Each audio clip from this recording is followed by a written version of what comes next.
சுருக்கமாக அந்த கதையை சொல்கிறேன். அது கொஞ்சம் பெரிய கதை தான், நான் சிம்பிளாக சொல்கிறேன். கதை சொல்வதற்கு ஏற்ற மாதிரி நான் கொஞ்சம் மாற்றி சொல்கிறேன். கடிதமும் கண்ணீரும் எப்போ எழுதுனது? 1950 60களில் கல்கி எழுதுனது. கல்கி யாருன்னு தெரியும்ல? பொன்னியின் செல்வன் எழுதினவர். அப்படி சொன்னாதான் நமக்கு தெரியும். பொன்னியின் செல்வனை எழுதிய கல்கி எழுதின கதை தான் கடிதமும் கண்ணீரும்.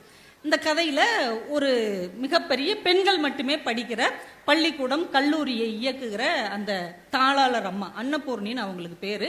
அவங்க கல்லூரியை அப்படியே வளம் வர்றாங்க, அப்படியே ஒரு சுத்தி பார்த்துக்கிட்டு வர்றாங்க. ஒரு வகுப்புல பிள்ளைங்க கியா கியான்னு கத்திக்கிட்டு இருக்குது. கல்லூரி மாணவிகள் ஆசிரியை வரலன்னு நம்ம என்ன செய்வாங்க? பேன்னு கத்திக்கிட்டு தானே இருப்பாங்க. பிள்ளைங்க எல்லாம் கத்திக்கிட்டு இருக்கிறாங்க. உள்ள வந்து ஏமா இப்படி கத்துறீங்க, அமைதியா இருங்க அப்படின்னு. நாங்க அமைதியா இருக்கணும்னா நீங்க எங்களுக்கு ஏதாவது ஒரு கதை சொல்லுங்க மேடம் அப்படின்னு அந்த கல்லூரி மாணவிகள் கேட்கிறாங்க. உடனே நான் சொல்றேன், கதை சொல்லாம நான் வாழ்க்கையில பார்த்த ஒரு உண்மை சம்பவத்தையே நான் உங்களுக்கு சொல்றேன் அப்படிங்கிறாங்க. சொல்லுங்க சொல்லுங்க. இந்த சம்பவம் நடந்து ஒரு 30-35 வருஷத்துக்கு முன்னாடி இருக்கும், சரியா? சரி மேடம் சொல்லுங்க. அந்த காலத்துல எல்லாம் இந்த கதை நடக்கிறதே 1950. அவங்களே சொல்றாங்க அந்த காலத்துல எல்லாம் பெண்களுக்கு ரொம்ப சீக்கிரம் கல்யாணம் பண்ணி வச்சிருவாங்க. அப்படி நம்ம கதையில வர்ற அந்த நடந்த சம்பவத்துல உள்ள கதாநாயகிக்கு 6 வயசுல கல்யாணம் பண்ணி வச்சிடறாங்க. பாவம் 9 வயசுல அவ விதவை ஆயிடுறான். அந்த பையன் எங்கேயோ விளையாடும் போது இறந்து போயிடுறான். 3 வருஷம் தான் அவளுக்கு திருமணம் பண்ணி அம்மா அப்பா வீட்டில் இருக்கும் போதே அவன் இறந்துடுறான். இவ விதவை ஆயிடுறா. அப்ப அந்த குழந்தை எப்படி வளரும்னு பாத்துக்கோங்க. அந்த பிள்ளை அந்த வீட்டுக்குள்ளேயே வைத்து வளர்க்கப்படுகிறது. 16-17 வயசு அந்த பொண்ணுக்கு வரும்போது அவங்க சித்தி மகளுக்கு திருமண ஏற்பாடுகள்லாம் பண்றாங்க. இவ தான் ஓடி ஓடி எல்லா வேலையும் செய்யறா. ரொம்ப அழகா கோலம் போடுவா, நல்ல பட்சணங்கள் பலகாரம்லாம் செய்வா, பூ கட்டுவா. அந்த திருமணத்துக்கு வந்திருக்கிற எல்லாருக்கும் உதவி செஞ்சுக்கிட்டு இருக்கிறா. நல்ல இளம் வாலிப வயசு. அந்த பிள்ளை பரபரப்பா வேலை பார்த்துட்டு இருக்கா. இந்த திருமணம் அப்பெல்லாம் 5 நாள் 6 நாள் நடக்கும் இல்லையா? திருமணத்துக்கு ஒரு 2 நாள் முன்னாடி எல்லா சொந்த பந்தமும் வந்துட்டாங்க. ஆண்களா சேர்ந்து ஒரு அறையில உட்காந்து பேசிட்டு இருக்கிறாங்க. அப்ப ஒரு இளைஞன் கேட்கிறார், இந்த பொண்ணு இருக்கிறாளே விதவையானாலே 6 வயசுல கல்யாணம் ஆகி 9 வயசுல, ஆமா அந்த பொண்ணுக்கு இப்ப 16-17 வயசு ஆயிடுச்சு, இவளை இன்னும் இப்படியே வச்சிருக்கிறீங்க, இவ தங்கச்சிக்கெல்லாம் கல்யாணம் பண்ண போறீங்க, இவளுக்கு ஏதாவது ஒரு திருமணம் பண்ணி வைக்கலாம்ல? உடனே எல்லாரும் சொல்லுவாங்க, ஏன் நீ தான் திருமணம் பண்ணிக்குவேன்? பண்ணிக்கிறேன், நான் முறை உள்ளவன் தானே, பண்ணிக்கிறேன் அப்படிமா. டே இந்த மாதிரிலாம் முட்டாள்தனமா பேசாத, அதெல்லாம் நம்ம சமூகத்துக்கு செட் ஆகாது. அவ விதவை பெண், அப்படித்தான் அவ கடைசி வரைக்கும் வாழணும், அதுதான் அவ விதி. இப்படிலாம் விரும்புறதுக்கு அடையாளமா எடுத்துட்டு வந்து எனக்கு காண்பிச்சிரு. நான் பெரியவங்க எல்லார்ட்டையும் பேசி சம்மதம் வாங்கி உன்னை திருமணம் செய்து கொள்ளுகிறேன். எனக்கு உன்னை ரொம்ப பிடிச்சிருக்கு, இப்படி ஒரு வாழ்க்கையை நீ வாழணும்னு அவசியம் இல்லை, மற்ற எல்லாத்தையும் நான் பாத்துக்கிறேன், ஒரு ரோஜாப்பூ மட்டும் கொண்டு வா அப்படின்னு எழுதி இருந்துச்சு. அப்புறம் என்ன மேடம் ஆச்சு? அவ கொண்டு போனாளா? கொண்டு போகல. ஏன் மேடம் அவ கொண்டு போல? அவளுக்கு அவரை பிடிக்கலையா? ரொம்ப பிடிச்சிருந்தது. பிறகு ஏன் மேடம் அவ ரோஜாப்பூ கொண்டு போகல? சிரிச்சுக்கிட்டே இந்த மேடம் சொல்றாங்க, அவளுக்கு எழுத படிக்க தெரியாது. அச்சோ. அப்புறம் என்ன மேடம் ஆச்சு? அப்புறம் அவ அவங்க அப்பாட்ட போய் அழுதா, அப்பா எனக்கு படிக்கிறதுக்காவது ஒரு வாய்ப்பு கொடுங்க, என்னை இப்ப வீட்டிலேயே அடக்கி வச்சுட்டீங்க, படிக்கிறதுக்காவது வாய்ப்பு கொடுங்கன்னு கேட்டு படிச்சு 2 வருடத்திற்கு பிறகுதான் அந்த கடிதத்தை அவள் வாசித்தாள். அச்சோ. அப்புறம் என்ன மேடம் ஆச்சு? அப்புறம் என்ன, நமக்கு ஏற்பட்ட நிலைமை இன்னொரு பெண்ணுக்கு வரக்கூடாது என்று பெண்கள் படிப்பதற்காக ஒரு பள்ளிக்கூடத்தையும் கல்லூரியையும் ஆரம்பித்து உங்களிடம் தன் கதையை சொல்லிக் கொண்டு இருக்கிறாள். ஒரு பெண் கல்வி எவ்வளவு முக்கியம் என்பதை 1950-60களில் இவ்வளவு சுவாரஸ்யமாக கல்கி அவர்கள் சொல்லி இருக்கிறார்கள். பெண் அழகற்றவள் என்று இந்த சமூகம் ஒதுக்கினாலும் அவள் தான் கற்ற கல்வியால் விஞ்ஞானியாக, ஒரு வீராங்கனையாக, ஒரு பேராசிரியராக மலர முடியும் என்று மொக்கபிகர் சரித்திரத்தில் மனு சொல்லி இருக்கிறார். என்றால் இந்த கல்வி என்பது பெண்களை எவ்வளவு உயர்த்தும் என்பதற்கு இந்த புத்தக கண்காட்சி ஒரு மிகப்பெரிய அடையாளமாக இருக்கிறது. ஏன்னா இந்த மேடையில பரிசு வாங்கினது பூரா நகைச்சுவையை கூட நீங்க வாட்ஸ்அப்லேயோ ஒரு முகநூல்லையே பகிரும்போது எவ்வளவு நல்ல மாற்றங்களை ஏற்படுத்தும் என்பதற்காக தான் நான் சொன்னேன். எனக்கு கொடுத்த தலைப்பு மனதில் உறுதி வேண்டும். மனதில் உறுதி வேண்டும் அப்படின்ன உடனே நீங்க இயக்குனர் சிகரம் பாலச்சந்தர் அவர்கள் எடுத்து நம்ம நடிகை சுகாசினி அவர்கள் ரொம்ப சிறப்பா நடித்த திரைப்படத்தை பத்தி பேசுறேன் அப்படின்னு நீங்க நினைச்சிட வேண்டாம். தலைப்பு மட்டும்தான் அதை எடுத்திருக்கிறேன். ஆனா அந்த படமுமே நல்ல படம். அந்த படத்துல தான் விவேக் சார், எஸ்பிபி சார் மாதிரி 15 நடிகர்கள் அறிமுகமான ஒரு நல்ல திரைப்படம் அது. அந்த படம் பார்த்த ஞாபகம்லாம் இருக்குதா? ஒரு செவிலியர், ஒரு நர்ஸ் எப்படி இருப்பதற்கு இன்றைக்கு வரைக்கும் வரைவிலக்கணமாக இருப்பது மனதில் உறுதி வேண்டும் நந்தினி கேரக்டர் தான். அப்படி ஒரு செவிலியரா சுகாசினி நடிச்சிருப்பாங்க. அவங்களுடைய கணவர் அவங்கள விவாகரத்து பண்ணி வேற பெண்ணை திருமணம் பண்ணிக்குவார். ஆனா அவருக்கு கூட இவங்க கிட்னி கொடுப்பாங்க. ஏன்னா ஒரு நர்ஸாக பாதிக்கப்பட்ட பேஷண்ட் யாராக இருந்தாலும் உதவுவது ஒரு செவிலியரின் கடமை என்று அந்த படத்துல அவ்வளவு கம்பீரமா அவங்க நிரூபிச்சிருப்பாங்க. ஏன்னா அந்த மனசு தான் கடவுள். நம்ம மனசு உறுதி வேண்டும் அப்படின்னா என்ன நினைப்போம், அப்படியே கடுமையா இருந்து ஒரு விஷயத்த சாதிக்கிறதுக்கு தான் மனதில் உறுதி வேண்டும் அப்படின்னு நினைப்போம். அப்படி கிடையாது. எல்லாரையும் சகித்து கொண்டு பொறுமையோடு நேசிப்பதற்கு கூட மனதில் உறுதி வேண்டும். அந்த மன உறுதி இருந்தால்தான் அந்த மனசு பக்குவப்படும். பக்குவப்பட்ட மனசால தான் எல்லாரையும் நேசிக்க முடியும். மென்மையாக இருப்பதற்கு கூட நாம உறுதியோடு இருக்க வேண்டும். ஏன்னா இந்த மனசு தாங்க எல்லா இன்பத்துக்கும் காரணம். ரொம்ப குறிப்பா நம்முடைய எல்லா துன்பத்துக்கும் காரணம் எதுன்னு நினைக்கிறீங்க? மனசுதான். அதனாலதான் பெரியவங்க சொல்லுவாங்க தெரியுமா, மனசை உற்றாத, மனசை நல்லபடியா பாத்துக்கோ. இந்த மனசுங்கிறது எங்கெங்க இருக்குது? மனசறிஞ்சு நான் சொல்றேன், நான் யாருக்கும் எந்த கெடுதலும் சொல்லலன்னு சொல்லும்போது மனசுக்கு நம்ம எங்க கையை வைக்கிறோம்? இதயத்துக்கிட்ட வைக்கிறோம். அப்ப இதயம் தான் மனசு அப்படின்னு நம்ம ஒரு குறியீடு வச்சிருக்கிறோம். மனம் அது செம்மையானால் மந்திரம் செபிக்க வேண்டாம்னு பெரியவங்க சொல்லியிருக்காங்க. இந்த மனசை சரியா வச்சுக்கிட்டோம்னா நம்ம கோயிலுக்கு கூட போக வேண்டாம், நம்ம மனசே கோவிலாக திகழும் என்று பெரியவர்கள் சொல்லி இருக்கிறார்கள். அப்ப இந்த மனசை நம்ம எப்படி கை தட்டிருங்க, ஒன்றும் தப்பு கிடையாது. ஐயா ரொம்ப விரும்பி கை தட்டுறாங்க. அப்ப இந்த மனசை நம்ம ரொம்ப பத்திரமா பக்குவப்படுத்தி வைத்துக் கொள்ள வேண்டும். ஏன்னா இந்த மனசு தான் நம்ம நல்லா இருக்கிறதுக்கும் காரணம், நாம கெட்டு போறதுக்கும் காரணம். அதனாலதான் மனசு ஒரு குரங்குன்னு நம்ம பெரியவங்க சொன்னாங்க. ஒரு கதையே உண்டு, ஒரு பழைய கதை நீங்க கூட கேள்விப்பட்டிருப்பீங்க. ஒரு பெரியவர் என்ன பண்ணுவார், அவர் வீட்டுல ஒரு குரங்கு வளர்ப்பாரு. வீட்டுக்கு யாராவது விருந்தாளி வந்த உடனே ஒரு கம்பெடுத்து அந்த குரங்கு ஒரு அடி அடிப்பார். அது அமைதியா தான் இருக்கும், ஆனாலும் அடிப்பார். வந்தவங்களுக்கு சாப்பாடு வைப்பார், ஒரு கம்பெடுத்து அந்த குரங்கை டிங்குன்னு அடிப்பார். அப்புறம் அவங்களுக்கு சாம்பார் ஊத்துவாரு, சாப்பிட சொல்வாரு, மறுபடியும் அந்த குரங்கை அடிப்பார். ஒரு விருந்தாளிக்கு தாங்கவே முடியல. ஏங்க அது பாட்டுக்கு அமைதியா ஒரு இடத்துல உட்காந்துருக்கு, சும்மா சும்மா அதை ஏங்க அடிக்கிறீங்க? இல்லங்க அப்படிலாம் கிடையாது, நான் போற வரைக்கும் நீங்க அந்த குரங்கை அடிக்க கூடாது. சரிங்க உங்க விருப்பம் அப்படின்னு கம்ப தூக்கி போட்டுருவார். இவர் சாப்பிட்டுக்கிட்டு இருப்பாரா, அமைதியா இருக்கிற குரங்கு மெதுவா நகரும். அப்புறம் அந்த விருந்தாளிக்கு பக்கத்துல உட்காரும். அப்புறம் அவர் இலைய தாம்பக்கம் இழுக்கும். அப்புறம் அதுவே எடுத்து சாப்பிடும். ஒரு வாய் அவர் மூஞ்சிலேயே அப்படியே அள்ளி தேய்க்கும். அப்புறம் அவர் தலைமையில ஏறி உட்காந்துக்கிறோம். இப்ப விருந்தாளி பதறிவார், எங்க குரங்க இறங்க சொல்லுங்க, குரங்க இறங்க சொல்லுங்க. நீங்க தானே கம்ப தூக்கி உரமா வைக்க சொன்னீங்க. இல்லங்க தயவு செஞ்சு இதை அடிச்சு இறக்கி விடுங்க. உடனே கம்பெடுத்து இப்படி ஒரு அடிதான் அடிப்பார், ஓடி போய் இருந்த இடத்துல உட்காந்துக்கும். நம்முடைய மனசு கூட இந்த குரங்கு மாதிரி தான். அடிக்கடி கட்டுப்படுத்தாவிட்டால் தன்னுடைய இஷ்டத்துக்கு ஊர் சுற்ற கிளம்பி விடும் என்று அந்த கதை சொல்லுவாங்க. இந்த மனசை நம்ம ரொம்ப பத்திரமா வச்சிருக்கணும். ஏன்னா நம்ம வாழ்க்கையில சந்திக்கிற எல்லா பிரச்சனையும் மனசு தருகிற கற்பனைகள் தான்.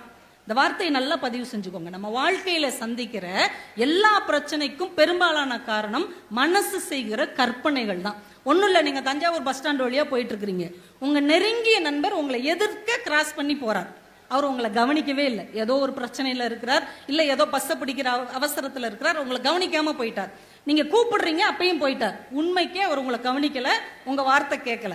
இது நமக்கு உடனே புரியும், ஏதோ ஒரு ஞாபகத்துல போறான் அப்படின்னு. அடுத்து இந்த மனசு சொல்லும், அதப்படி ஏதோ ஒரு ஞாபகத்துல போவான், அவனுக்கு ரொம்ப திமிரு, உன்னைய பார்த்தும் பார்க்காத மாதிரி போறான் பாத்தியா, அவனுக்கு ரொம்ப கொழுப்பு கூடி போச்சு. ஏன்னா அவன் இப்ப கொஞ்சம் வசதி ஆயிட்டான்ல, பணங்காசு வந்துருச்சுல.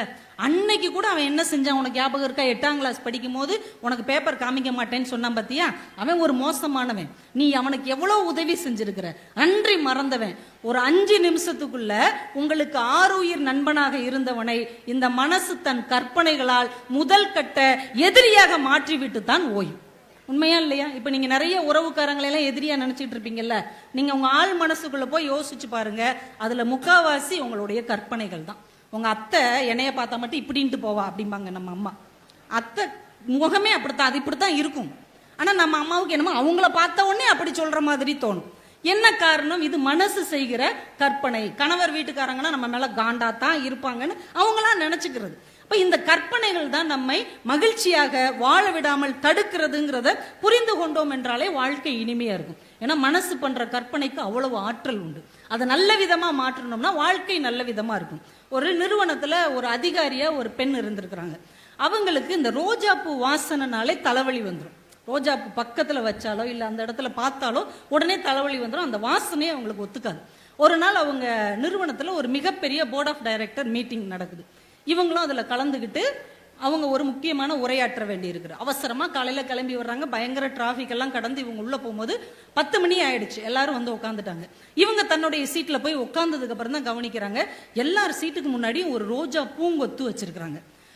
அவ்வளவுதான், அச்சோ என்னடா இது, ஒரு ரோஜா பூ வாசனைக்கே நமக்கு தலைவலி வருமே, இவங்க பூங்கொத்தையே கொண்டு வந்து முன்னாடி வச்சிருக்கிறாங்களே, முதலே பார்த்திருந்தா தூக்கி நகர்த்தி வச்சிருக்கலாமே, இவன் ஒன்றும் பண்ண முடியாதுன்ட்டு அப்படியே தலையை பிடிச்சிட்டு உட்காந்துருக்குறாங்க. 11:30 வரைக்கும் வேற என்னென்னமோ பேசுறாங்க. அதுக்கப்புறம் டீ பிரேக்குக்கு அப்புறம் இந்த அம்மா பேசணும். இவங்களுக்கு தலைவலி பயங்கரமா இருக்குது. 11:30க்கு டீ பிரேக் விட்டுட்டாங்க. அப்படியே தலையை பிடிச்சிட்டு அப்படியே அந்த மேஜையில அப்படியே படுத்துட்டாங்க, கவுந்துட்டாங்க. பின்னாடி 2 பேர் பக்கத்துல உட்காந்துருந்தவங்க நடந்து போறவங்க பேசிக்கிட்டே போறாங்க. பாருண்டா அந்த ரோஜா பூங்கொத்து காகிதத்துல செஞ்சிருக்கிறாங்க, ஆனா பாக்குறதுக்கு ஒரிஜினல் மாதிரியே இருக்கு, பாரு எவ்வளவு சூப்பரா செஞ்சிருக்காங்கன்னு பேசிக்கிட்டே போறாங்க. இவங்க சடக்குன்னு பார்த்து பேப்பர் ரோஜாவா அப்படின்னு எடுத்து பாக்குறாங்க, அது பேப்பர் ரோஜா. இப்ப தலைவலி போயிடுச்சு. மனசு எவ்வளவு ஏமாத்தி இருக்கு பாருங்க. ரோஜானாலே தலைவலி வரும்னு மனசு பதிஞ்சிருச்சு. இது பேப்பர் ரோஜாவா இருந்தா கூட ரோஜா பூ இருக்குது, வாசனை வந்துருச்சு, உனக்கு இப்ப தலைவலி வரணுமே. இது மனசு சொல்லுகிற ஒரு கற்பனையான ஏமாற்றுதல். இப்ப இது பேப்பர் ரோஜான்னு நிமிர்ந்து பாக்குறாங்க, தலைவலி போயிடுச்சு. அப்ப நம்ம மனசை நம்ம எந்த விதத்தில் வழிப்படுத்தி இருக்கிறோமோ அந்த விதத்தில் தான் அது நமக்கு நன்மையாகவோ தீமையாகவோ மாறும் என்பதை புரிந்து கொண்டு இந்த மனசு மேல கவனமாக இருந்தோம்னா வாழ்க்கை ரொம்ப சரியா இருக்கும். ஒரு 2 நாட்டு ராஜாக்கள். ஒரு நாட்டு ராஜா ரொம்ப வயதுல பெரியவர், வீரத்திலையும் பெரியவர். இன்னொரு நாட்டுக்கு ஒரு இளவரசன் தான் ஆட்சிக்கு வந்திருக்கிறான். இப்ப இவங்களுடைய மந்திரி தளபதி எல்லாம் சொல்றாங்க, அந்த நாட்டுக்கு ஒரு இளைஞன் தான் வந்திருக்கிறான், இப்ப நம்ம படையெடுத்தோம்னா அவனை ஜெயிச்சிடலாம் அப்படி. உடனே படையெடுத்து போறாங்க, ஜெயிச்சுட்டாங்க. அந்த இளைஞன் ரொம்ப வேகமாகவும் ரொம்ப ஆக்ரோஷமாகவும் இருந்ததுனால கவனம் இல்லாம தோத்துட்டான்.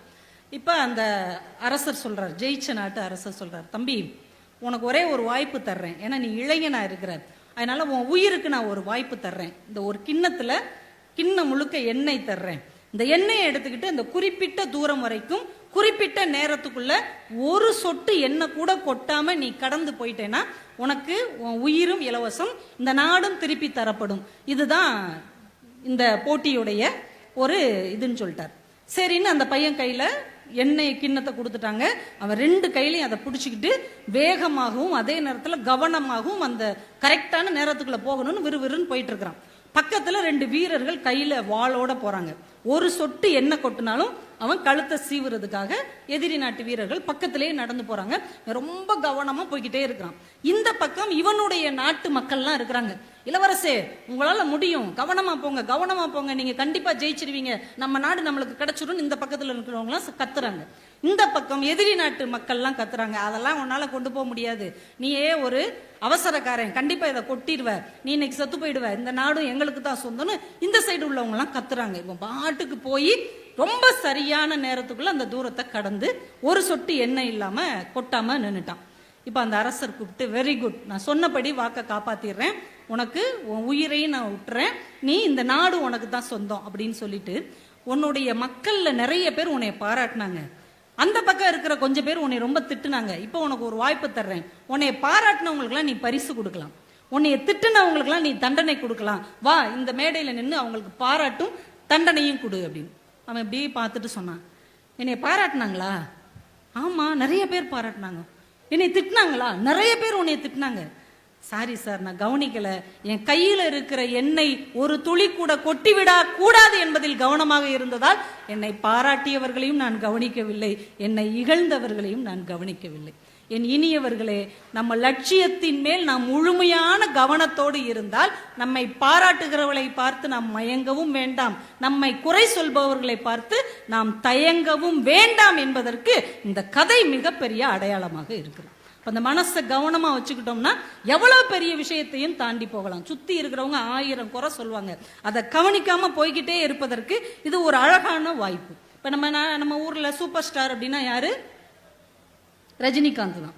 அவர் தமிழ் சினிமாவுக்கு நடிக்க வந்த புதுசுல எல்லாரும் சொல்லி இருக்கிறாங்க, இவர் என்னங்க ஆள் கருப்பா இருக்கிறாரு, தமிழ் தப்பு தப்பா உச்சரிக்கிறாரு, பரட்டு தலையோட இருக்கிறாரு, இவரெல்லாம் ஜெயிக்கவே மாட்டார், இவர் தமிழ்நாட்டுக்கு செட் ஆகவே மாட்டார்னு அவ்வளோ குறை சொல்லி இருக்கிறாங்க.